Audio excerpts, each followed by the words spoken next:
যেমন চলছে চলবে, শ্রোতাদের পছন্দ শিল্পীর পছন্দ অনুযায়ী সেটা নির্ধারিত হয়। আমি সবসময় আমার মনের কথা শুনেছি। আমার সঙ্গীত বোধের সঙ্গে যায় না বা সাংঘর্ষিক এমন কিছু যেন আমি না গাই। একটা গান যখন শিল্পী তৈরি করছেন, আমাদের যেমন একটা নিজস্ব স্টুডিও আছে, আমাদের জন্য হয়তো স্টুডিও শিফট ভাড়া করে গান করতে হবে না, কিন্তু সকলের তো সেই বিলাসিতার জায়গাটা নেই। বাংলাদেশের আসলে মিউজিক ইন্ডাস্ট্রির কি মনে হয় পুতুলের কাছে যে আসলে কোন দিকটা পরিবর্তন করা উচিত আপনার দিক থেকে জানতে চাই।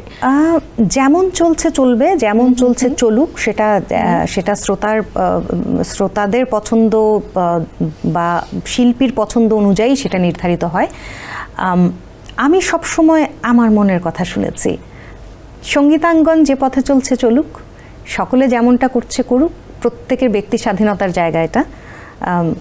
কিন্তু আমি আমার কাছে প্রতিশ্রুতিবদ্ধ থাকতে চাই যে আমার কাছ থেকে শ্রোতারা যেন কোনো নিম্নরুচির গান, এখন এই কথাটাও একটা আপেক্ষিক শব্দ, নিম্নরুচি এখন আমার কাছে যেটা নিম্নরুচি আরেকজনের কাছে সেটা উচ্চরুচি হতেই পারে, কিন্তু আমার সঙ্গীত বোধের সঙ্গে যায় না বা সাংঘর্ষিক এমন কিছু যেন আমি না গাই, তো সেটা আমার কাছে আমার চাওয়া।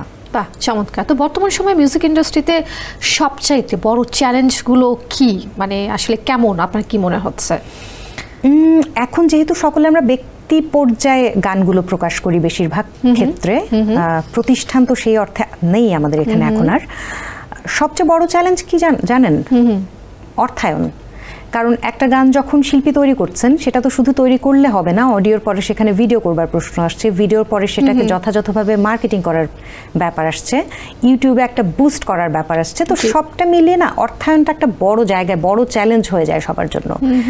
আমাদের যেমন, আমার এবং রেজার যেমন একটা নিজস্ব স্টুডিও আছে, স্টুডিও গানবাড়ি, আমাদের জন্য হয়তো স্টুডিও শিফট ভাড়া করে হয়তো বা গান করতে হবে না, আমরা ইচ্ছা করলেই পারবো, কিন্তু সকলের তো সেই বিলাসিতার জায়গাটা নেই। বিলাসিতা শব্দটা এই জন্য ইচ্ছা করে বললাম যে একটা স্টুডিও দেওয়াও কিন্তু অনেক বড় অর্থায়নের ব্যাপার, একটা প্রতিষ্ঠান তৈরি করার মতন কঠিন কাজ সেটা।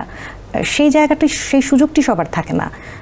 সেই ক্ষেত্রে গান, নতুন গান, অনেকে বলেন যে নতুন গানের সংখ্যা এত কম কেন, মৌলিক কাজের সংখ্যা এত কম কেন? কম হবার সবচেয়ে বড় কারণ অর্থায়ন। একদমই তাই, আসলেই তাই। আপনি তো অনেক সহশিল্পীর সাথে কাজ করেছেন এবং করছেন, তাদের সাথে কাজের অভিজ্ঞতা আসলে কেমন, কিংবা বর্তমানে কোনো ব্যান্ড বা শিল্পীর গান আসলে আপনাকে মুগ্ধ করেছে যার সাথে কাজ করতে গিয়ে, এরকম হয়েছে কিনা?